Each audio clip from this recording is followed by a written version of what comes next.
আসসালামু আলাইকুম ওয়া রাহমাতুল্লাহি ওয়া বারাকাতুহু। প্রিয় দর্শক, আজকে আমাদের ভিডিওটা করার উদ্দেশ্য হচ্ছে আজকে আমাদের টপিকটা সম্পূর্ণ ভিন্ন রকম। আমি হয়তো অন্য সময় বিভিন্ন রকম কোনো আমল বা ইসলামিক কোনো কিছু আপনাদেরকে উপহার দিই বা বিভিন্ন কিছু আপনাদেরকে দিক নির্দেশনা পরামর্শ দিই, কিন্তু আজকের ভিডিওটা হচ্ছে সম্পূর্ণরূপে ভিন্ন রকম। দর্শকবৃন্দ, বর্তমানে আমরা যে বিষয়গুলো অবগত হচ্ছে, যেগুলো আমরা আমাদের নিজ চোখে দেখতে পাচ্ছি, যেগুলো আমরা কোনোদিন কল্পনাও করতে পারিনি।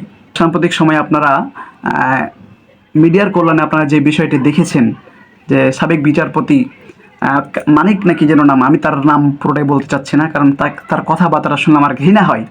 আমরা দেখেছিলাম যে বৈষম্য বিরোধী কোটা আন্দোলনকে ঘিরে একটা টকশোর মধ্যে সে উপস্থাপিকাকে যা তাভাবে ইনসাল্ট করেছিল, অপমান করেছিল। এরপরে তাকে রাজাকারের বাচ্চা বলে গালি দেওয়া হয়েছিল। তার অহংকার আজকে কোথায় গেল? অহংকার করেছিল, দাম্ভিকতা তার ছিল বেশি, সে অহংকার করেছিল। কিন্তু আজকে আমরা দেখতে পাচ্ছি, গতকালকে না পরশু দিনের নিউজ আমরা দেখলাম যে সে কলা পাতার উপরে শুয়ে আছে। ভারত পালানোর সময় তাকে বিজিবির আটক করেছে, তাকে গ্রেপ্তার করা হয়েছে। এই লোকটি চরম ইসলাম বিদ্বেষী।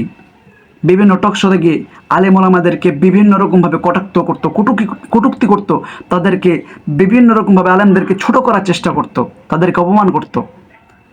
আমাদের কোরআনের পাখি আল্লামা দেলাওয়ার হোসেন সাইদি হাফিজাহুল্লাহ, তাকে এই ব্যক্তি তার রায় দিয়েছিলেন, তাকে যাবজ্জীবন কারাদণ্ড দিয়েছিলেন।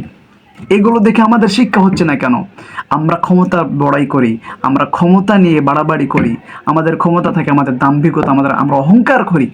অহংকার পতনের মূল, এটা এখন আপনাকে প্রমাণ করে দেখাতে হবে। অহংকার পতনের মূল এই জিনিসটা কি মানিক মিয়ার অবস্থান দেখেও এটাকে আপনাকে প্রমাণ করতে হবে? মানিক মিয়ার অবস্থা দেখার পরও যদি আপনি মনে করেন যে আমি অহংকার করতেই থাকবো, তাহলে আপনার অবস্থায় মানিক মিয়ার চাইতেও নিকৃষ্ট হতে পারে। আমরা পুলিশ প্রশাসনের কাছে রিকোয়েস্ট করব যে এই ব্যক্তিকে যেন তার উত্তম মাধ্যম দেওয়া হয়। সে যে পাপ করেছে তার যেন পূর্ণভাবে তার পাপের শাস্তি তাকে দেওয়া হয়।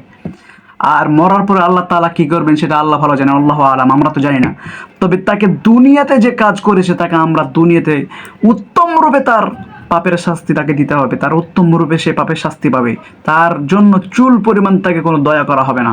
সে যেভাবে আলেম ওলামাদেরকে মিথ্যা নাটক সাজিয়ে, মিথ্যা মামলা সাজিয়ে কারাগারের মধ্যে নিক্ষেপ করেছিল, আমরা চাই এর ফল যেন তাকে পুঙ্খানুপুঙ্খানুভাবে দেওয়া হয়।